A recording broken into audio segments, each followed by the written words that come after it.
Hello बच्चों, कैसे हो आप लोग। आप लोगों का फिर से हमारे यूट्यूब चैनल सूरज सर मैथ्स गुरु में स्वागत है।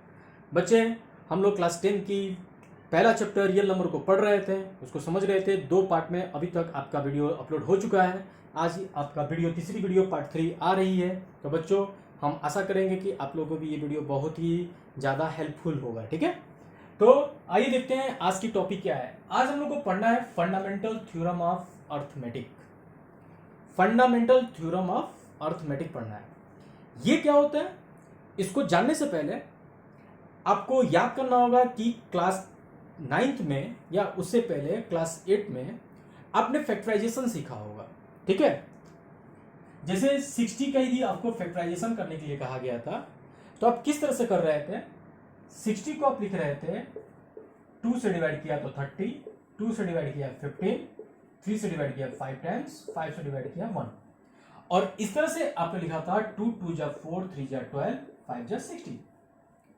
ठीक है, यानी कि फंडामेंटल थ्योरम ऑफ अर्थमेटिक भी यही बोलता है कि किसी भी नेचुरल नंबर n या किसी भी कंपोजिट पॉजिटिव इंटीजर को आप उसको प्राइम फैक्टराइज में लिख सकते हो, प्राइम फैक्टराइज में कर लिख सकते हैं। यानी कि आप देख सकते हो इस 60 में जितने भी ये नंबर्स हैं ये सभी के सभी प्राइम फैक्टराइज है, प्राइम नंबर है। ठीक है, इसी चीज को यदि हम इस प्राइम फैक्टर को, इसी चीज को हम इस तरह से लिख सकते हैं, 60 को एक ट्री की तरह बना सकते हैं कुछ इस प्रकार। 2 और यहां लिखेंगे 30, अगेन 30 को लिखते हैं 2 और ये हो गया 15, अगेन 15 को लिखते हैं 3 और ये हो गया 5। ठीक है, आप इस फैक्टराइजेशन को इस प्रकार भी दिखा सकते हैं। ये आपको क्यों मैं बता रहा हूं, कभी कभी एग्जाम्स में आपको यहां पे एक बॉक्स को खाली कर देता है और पूछता है कि बताओ बच्चे यहां पे क्या होगा वैल्यू। ठीक है, तो आपको पता है कि यहां पे 3 इसलिए होगा क्योंकि 3 और 5 में मल्टीप्लाई करोगे तो 15 आएगा, 15 में 2 से मल्टीप्लाई करोगे 30 आएगा, 30 में 2 से मल्टीप्लाई करोगे तो 60 हो जाएगा। This is called prime factorisation. यानी कि किसी भी पॉजिटिव नंबर को, पॉजिटिव इंटीजर को, ठीक है, या इसको हम ऐसे कहें कि किसी भी पॉजिटिव कंपोजिट इंटीजर को हम as a prime factorisation express कर सकते हैं। ठीक है बच्चों, आप चाहे तो इसको नोट कर लेंगे। बच्चों, आपने प्रीवियस क्लास में एक बात और पढ़ा था कि प्राइम फैक्टराइजेशन के थ्रू किसी भी दो इंटीजर्स का हम किस प्रकार एचसीएफ और एलसीएम निकालते हैं। ठीक है, उसमें क्या था, उसी तरीका को आपने फैक्टराइजेशन जो मेथड था उस फैक्टराइजेशन के मेथड को प्राइम फैक्टराइजेशन मेथड भी बोलते हैं। आइए एक सवाल देखते हैं हम जो कि आपके लिए हेल्पफुल हो सकता है। ठीक है, बस एज अ बेसिक कि थोड़ा सा आपको पीछे का भी चीजें याद आ जाए। तो find HCF of 84 and 144 by using prime factorisation method. हमको प्राइम फैक्टराइजेशन मेथड को यूज कर इन दोनों का एचसीएफ पता करना है। तो सॉल्यूशन में आपको याद होगा कि आपने 84 को क्या लिखा था, कुछ इस प्रकार। 2 से कटाएंगे 42, 2 21, 3 से कटाएंगे 7 और 7 से कटाएंगे 1। और इस प्रकार 84 को लिखा था 2 2 जा 4, 3 जा 12, 7 जा 84। ठीक है बच्चों, इसी प्रकार आप 144 को भी लिख लेते हो। 144 को आप दिखाएंगे 2 से कटाएंगे 72 आएगा, 2 से कटाए 36, 2 से कटाए 18, 2 से 9 टाइम्स 3 एंड अगेन 3 से 1 टाइम। ठीक है, और इसको लिखा जा सकता है 2 into 2 into 2 into 2 into 3 into 3। आप देख सकते हो 2 2 जा 4, 2 जा 8, 2 जा 16, 16 3 जा 48 एंड 43 8 जा 144 होता है। ठीक है, अब इसके बाद आपने पढ़ा होगा कि एचसीएफ ऑफ 84 एंड 144, और आपने एचसीएफ निकाला कैसे, तो जो दोनों में कॉमन था उस कॉमन एलिमेंट को आपने लिखा था 2, यहां से भी 2 कॉमन आ रहा है और अगली जो कॉमन थी वो थी 3 कॉमन थी, और तब जाकर हमारा एचसीएफ आपने 12 दे दिया था। This is called prime factorisation method, जिसके थ्रू दो नंबर का हम एचसीएफ को पता करते हैं। ठीक है, चलिए बच्चों आप इसको नोट करें। यदि आपसे किसी ने पूछा कि अच्छा बताओ कि प्राइम फैक्टराइजेशन के थ्रू एलसीएम क्या होता है, तो 1 मिनट में उसको भी हम लोग देख ही लेते हैं। ठीक है बच्चों, देखें हम करते क्या है, हमारे पास एक बहुत आसान सा तरीका यह है कि जो एचसीएफ आपने 12 निकाला है, आप लिखना एलसीएम इक्वल टू 12 इंटू, ठीक है, एचसीएफ आपने निकला है, और इसके बाद जो भी आपके पास इसमें बच रहा है उन सभी को लिख डालना है। तो क्या बच रहा है, ये 4 बच रहा है, और फिर क्या बच रहा है, 3 बच रहा है, और ये 7 बच रहा है। और इस तरह से 12 इंटू 12 इंटू 7 यानी कि 12 इंटू 84, और ये मल्टीप्लाई करने पे 1008 आ जाता है। यानी कि किसी भी दो नंबर का हम प्राइम फैक्टराइजेशन मेथड के थ्रू एलसीएम और एचसीएफ इजीली फाइंड आउट किया जा सकता है। ठीक है बच्चों, आप इसको नोट करें। अभी तक आपने देखा कि किस तरह से दो नंबर का हम एलसीएम और एचसीएफ निकालते हैं। आइए बच्चों, अब आपको एक यूनिक सी बात बताने जा रहा हूं, relationship between HCF and LCM of two natural numbers. यदि कोई भी दो नेचुरल नंबर है, ठीक है, तो इस LCM into HCF equal to होता है product of two natural number. यह आपका एक बहुत ही इंपॉर्टेंट फॉर्मूला है। आप बच्चों इसको लर्न कर जाएंगे कि किसी भी दो नेचुरल नंबर का यदि प्रोडक्ट करें तो उनके प्रोडक्ट उनके एलसीएम और एचसीएफ के बराबर होता है। ठीक है बच्चों, हम चाहे तो इसको प्रूव भी कर सकते हैं। ठीक है, एक छोटा सा एग्जांपल हम लेके चले, find LCM and HCF of 12 and 6। 12 और 6 का एलसीएम और एचसीएफ को निकालते हैं। ठीक है, तो यदि हम एचसीएफ की बात करें तो एचसीएफ आ जाएगा तुम्हारा, या सबसे पहले हम इसको करेंगे क्या कि 12 को लिख सकते हैं 2 इंटू 2 इंटू 3, और 6 को लिख सकते हैं 2 इंटू 3। अब आपका एचसीएफ आ जाएगा 2 कॉमन है, यहां से 3 कॉमन है जो कि 6 आया। और यदि मैं एलसीएम की बात करूंगा तो एलसीएम हो जाएगा 6 इंटू जो बचा रहता उसको लिख देना है, जो कि हमारा 12 आएगा। ठीक है, ये है हमारा एलसीएम। चलिए अब देखते हैं क्या इस इक्वेशन पे आपका बैठ पा रहा है। तो आप देख सकते हो एलसीएम इंटू एचसीएफ, एलसीएम आपने निकाला है 12 और एचसीएफ आपने निकाला है 6, जो कि इक्वल टू आ रहा है 72। ठीक है, हमने इसके लेफ्ट टर्म को लेकर यूज किया है। और यदि मैं राइट हैंड साइड को लेकर चले, product of numbers two natural number, तो ये हो जाएगा 12 इंटू 6 इक्वल टू 72। तो इस तरह से ये हम कह सकते हैं कि ये हमारा फॉर्मूला बिल्कुल वेरीफाइड किया गया है कि LCM into HCF equal to product of two natural number होता है। आप चाहे तो इसको नोट कर लें। आइए बच्चों देखते हैं आपका इसी पे जो भी मैंने फॉर्मूला बताया उस फॉर्मूले के बेस पे एक question, find HCF of 96 and 404 by using prime factorisation method and finds LCM. अभी आपको सिर्फ एचसीएफ पता करना है फैक्टराइजेशन मेथड के थ्रू, और जो मैंने रिलेशन आपको बताया था उस रिलेशन से आप क्या निकाल लेंगे, एलसीएम निकाल लेंगे। ठीक है बच्चों, देखते हैं। सबसे पहले आपको 96 को फैक्टराइज कर देना है। तो 96 का जब फैक्टराइज करेंगे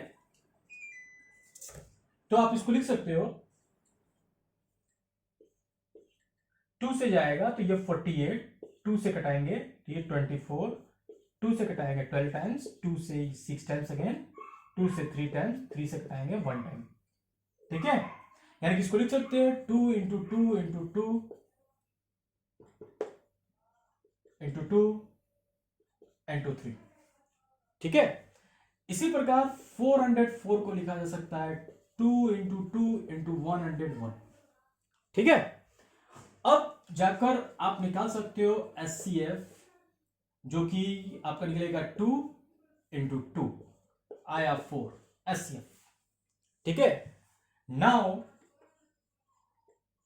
अभी आपका एक टर्म एचसीएफ निकल चुका है, अब आप लोग एलसीएम भी निकाल सकते हैं, ठीक है। तो now as you know HCF into LCM equals to 96 into 404, ठीक है।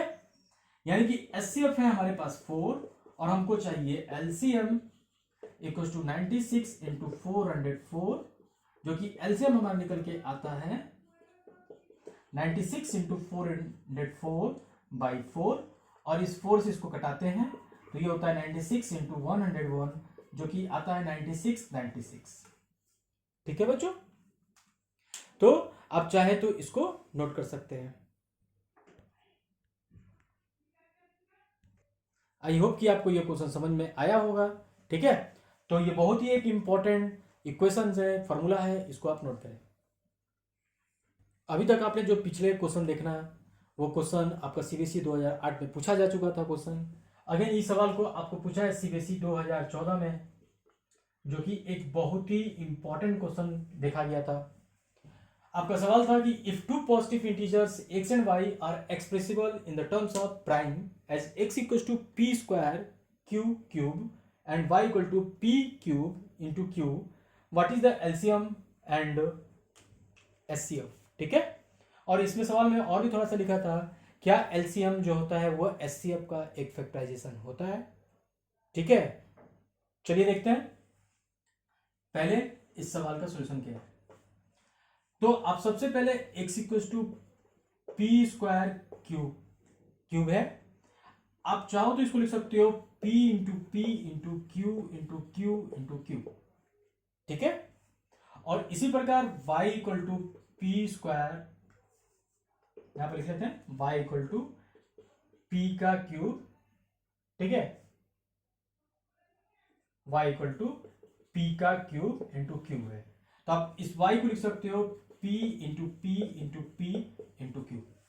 अब आपको एचसीएफ निकालना है, तो एचसीएफ x और y का निकालना है। तो इसमें जो दोनों में जो कॉमन है उसको लिखते चलते हैं p, यहां से कॉमन है p और एक कॉमन आपको q भी दिख रहा है, तो ये आपका एचसीएफ हो जाएगा पी स्क्वायर क्यू, ठीक है। और यदि मैं आपसे कहूं कि इसकी एलसीएम क्या निकलेगी, एलसीएम, तो आपने जो एचसीएफ निकाला है उसको लिख लीजिए और N2 जो बचता है उसको लिख डाले, तो क्या बच रहा है, P बच रहा है और 2 क्यूब बच रहा है। तो आपने कुछ इस प्रकार एलसीएम में निकल दिया, जो कि आएगा P का क्यूब इंटू क्यू का क्यूब हो जाएगा, 1 पावर 2 पावर और ये तीसरा ऐड हो जाएगा, Q का पावर 3 हो जाएगा, और P का 2 पावर P का 1 पावर इक्वल्स टू P का पावर 3 हो जाएगा, ठीक है बच्चों। तो आप इसको नोट कर सकते हैं। फिर से देखिए, जो दूसरी बात मैं बोल रहा था कि क्या एचसीएफ जो होता है वो एलसीएम का एक मल्टीपल होता है, तो बिल्कुल जी हाँ होता है। आप देख सकते हो एलसीएम की वैल्यू p का क्यूब इंटू क्यू का क्यूब है, जिसको लिखा जा सकता है P square into Q into P into Q square, और ये पी स्क्वायर क्यू जो है एचसीएफ है, यानी कि कह सकते हैं कि एचसीएफ जो होता है एलसीएम का एक मल्टीपल होता है, ठीक है बच्चों। तो आप इसको लिख सकते हैं, ठीक है। एनीवे चलते हैं दूसरे क्वेश्चन की तरफ। आइए बच्चों एक सवाल देखते हैं। सवाल है कि explain why the number 7 into 11 into 13 plus 13 is composite. Composite क्यों है? तो कंपोजिट नंबर वो नंबर होता है जिसका फैक्टर 1 और खुद के अलावा कोई कम से कम एक फैक्टर होता है, ठीक है। तो चलिए देखते हैं इस सवाल को 7 इंटू 11 इंटू 13 प्लस 30 लिख सकते हैं, और इसमें 13 को कॉमन लिया तो ये बचेगा 7 इंटू 11 प्लस 1, और ये हो जाएगा 7 इंटू 78, ठीक है। आप देख सकते हो कि इस नंबर का एक फैक्टर जो है 13 है, ठीक है। हेयर 13 इज अ फैक्टर, 13 इज a factor of the number, इस नंबर का 13 एक फैक्टर है, ठीक है, which is other than 1 and, ठीक है, which is other than 1 and itself, जो कि एक और इस खुद के अलावा एक फैक्टर हमारा 13 है। यानी कि किसी भी नंबर का फैक्टर एक 1 होता है और एक खुद खुद वो नंबर होता है, और इसके अलावा यदि कोई नंबर आपको उसका फैक्टर दिखता है, मल्टीपल दिखता है, तो कहेंगे कि वो नंबर एक कंपोजिट नंबर है। आई होप कि आपको ये सवाल समझ में आया हो। ठीक है बच्चों, तो एक बार फिर से समझ लेंगे। एक ये नंबर दिया गया, एक बड़ा सा नंबर है, ठीक है, इसमें मल्टीप्लाई करेंगे प्लस 13। कहता है कि ये कंपोजिट प्रूफ करना है, यानी कि किसी भी नंबर को कंपोजिट दिखाना हो तो आपको देखना है कि उस नंबर का खुद का फैक्टर और 1 के अलावा यदि कोई अदर फैक्टर भी है तो वह एक कंपोजिट नंबर को बताता है। ठीक है बच्चों, नोट करेंगे इसको। आइए बच्चों फिर से एक सवाल देखते हैं। सवाल है आपका, find prime factorisation of the denominator of rational number expressed as 6.12 का बार इन सिंपलेस्ट फॉर्म। इस सवाल को फिर से सीबीएसई 2014 में पूछा गया क्वेश्चन है, जो कि इंपॉर्टेंट सवाल है। ठीक है, ध्यान से देखते हैं। हमको निकालना क्या है कि इसका जो डिनोमिनेटर है ना, इस डिनोमिनेटर को हमको लिखना है प्राइम फैक्टराइजेशन के फॉर्म में। ठीक है, उसका प्राइम फैक्टराइजेशन क्या होगा। तो देखिए, ये सबसे पहले हम सवाल में करते क्या है कि इसको x मान लेते हैं, x इक्वल टू 6.12 का बार। ठीक है, और इसको लिख सकते हैं x इक्वल टू 6.121212, और ये आगे चलते चलता है, इसको इक्वेशन 1 कह सकते हैं। ठीक है, अब फिर जाकर हम क्या कर रहे हैं कि इक्वेशन 1 में 100 से मल्टीप्लाई कर लेते हैं। ठीक है, तो ये हो जाएगा 100x और ये हो जाएगा 612.1212 डॉट डॉट डॉट डॉट चलता जाएगा आगे की तरफ। ठीक है, इसको इक्वेशन 2 कह सकते हो। हाँ, अब इसके बाद क्या करना है कि इक्वेशन 2 में से इक्वेशन 1 को आप सब्स्टिट्यूट करा दीजिएगा, तो ये हो जाएगा 99x इक्वल टू 612 में से 6 घटा देंगे तो ये हो जाएगा 606, और ये हमारा क्या हो जाएगा, 0 हो जाएगा। ठीक है ना, घटाने पे तो x इक्वल टू 606 बाई 99 आया, और इसको हम 2 से घटा लेते हैं 303/33। ठीक है, अब ये हमारा सिंपलेस्ट फॉर्म में हो चुका है। अब जाकर इसका जो डिनोमिनेटर आया है 33, इस 33 का हम प्राइम फैक्टराइजेशन कर लेते हैं। ठीक है, इसको हमने सॉरी 3 से घटा रहे हैं ना, तो ये हमारा 202 हो जाएगा। ठीक है ना, और ये 33 हो जाएगा। यहाँ पे एक मिस्टेक हो गया था।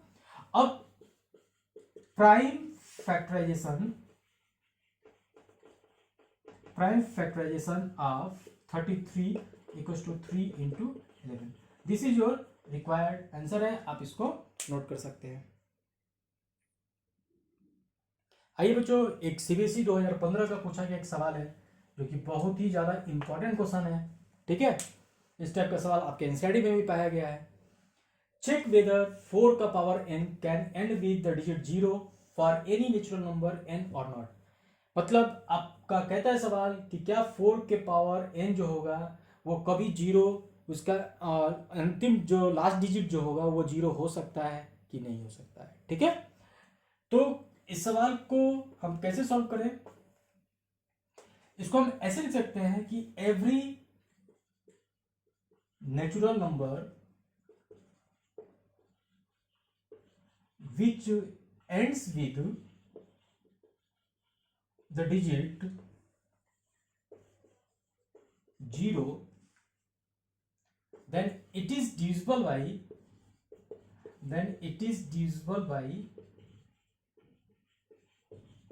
5। यदि कोई भी नंबर 0 पे एंड होता है, ठीक है, तो वो 5 से क्या होगा, डिविजिबल होता है। ठीक है, therefore 5 डिवाइड्स 4 के पावर n। 5 क्या करता है, 4 के पावर n को डिवाइड कर सकता है। ठीक है, 5 कैन डिवाइड 4 के power n। It means 5 can divide 5 divides 4। क्या, जब 5 जो है, ठीक है, इसको हम ऐसे लिखते हैं 5 डिवाइड्स 4 के पावर n, देयरफॉर या इंप्लाइज दैट 5 डिवाइड 4। यदि 5 जो है 4 के पावर n को डिवाइड कर सकता है तो 5 भी 4 को डिवाइड करेगा। बट ऐसा नहीं होता है, but 5 does not divide 4, so it will never end with the digit, it will never end with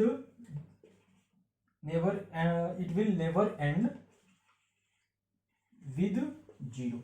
इस प्रकार ये जीरो से कभी भी खत्म नहीं होगा। एक बार फिर से समझे, यदि 4 के पावर n जो नंबर है वो जीरो पे एंड होता है तो 5 क्या करेगा कि उसको डिवाइड कर जाएगा। ठीक है, 5 क्या करेगा, उसको डिवाइड कर देगा। ठीक है, तो एवरी, यही मैंने लिखा है कि every natural number which ends with the digit zero then it is divisible by 5। वो 5 से क्या होता है, डिविजिबल होता है। इंप्लाइज डेट में लिख सकते हैं कि 5 डिवाइड, तो कह सकते हैं कि 5 जो है 4 के पावर n को डिवाइड करता है। जब 4 के पावर n को डिवाइड करेगा तो इसका मतलब 5 क्या होगा, एक मल्टीपल होगा। ठीक है, यानी कि 4 के पावर, ठीक है, तो 4 के पावर n को हम 4 लिख सकते हैं। 5 क्या करता है, फिर से देखेंगे, 4 के पावर n को डिवाइड करता है। ठीक है, जब इसको डिवाइड करेगा, 4 के पावर n को डिवाइड करेगा, इसका मतलब 4 को भी डिवाइड करना होगा। n क्या है, यहाँ पे n क्या है, कोई भी नेचुरल नंबर है, 1 2 3 4 5 कुछ भी रख सकते हैं, तो 1 रखते हैं। तो जैसे ही आप 1 रखते हो तो 5 क्या डिवाइड करता है 4 को, नहीं डिवाइड करता है। इट मीन्स लिख सकते हैं but 5 does not divide 4 so it will never end with zero. मतलब ये जो नंबर है 4 का पावर n वो कभी भी जीरो पे एंड नहीं होगा। नोट कर लेंगे। और इट में क्या, किसको लिखना है, 4 के पावर n। 4 के power n will never end with zero. अब इट लिखे या 4 के पावर n लिखे।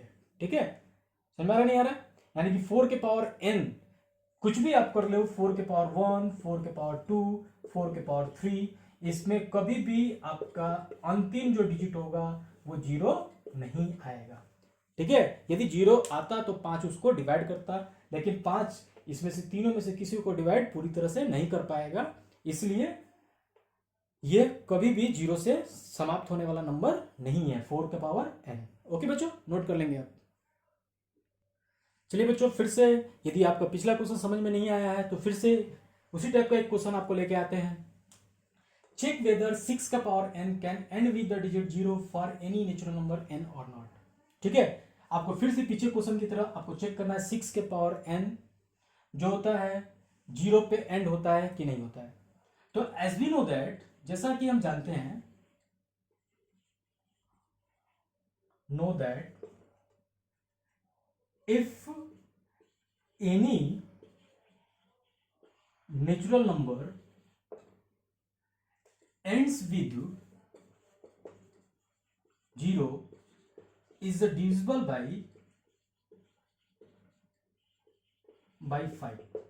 यदि कोई भी नेचुरल नंबर है जो कि जीरो पे एंड होता है, ठीक है, then it is divisible by 5, ये 5 से डिविजिबल होगा।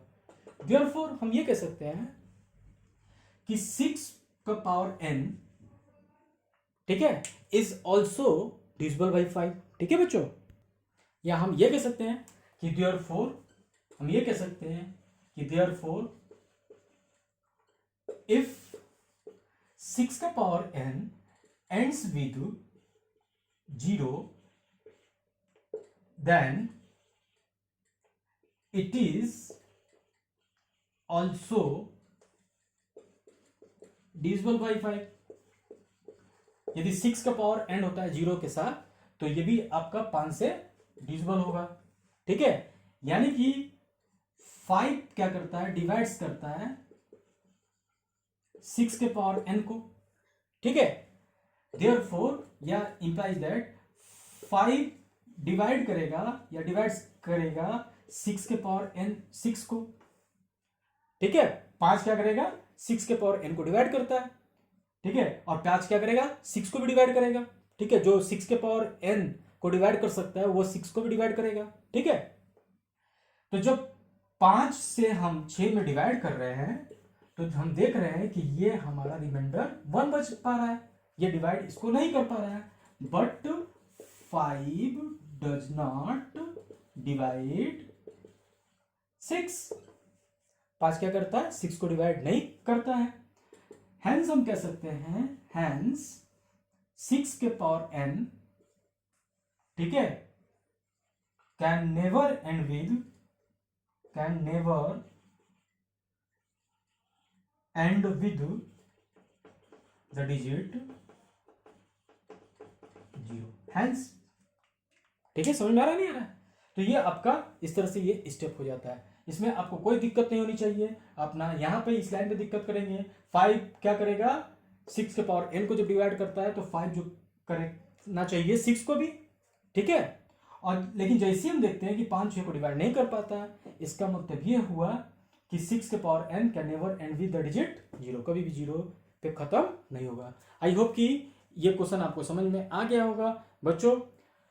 बस आज के लिए हम इतना ही रोकते हैं। अगले क्लास में हम देखेंगे रेशनल और इरेशनल क्या होता है। अगला क्लास बहुत ही ज़्यादा इंपॉर्टेंट है, ठीक है। पार्ट 4 देखना ना भूलेंगे बच्चों, क्योंकि वहाँ से एक 4 मार्क्स का क्वेश्चन हमेशा पूछा जाता है, ठीक है।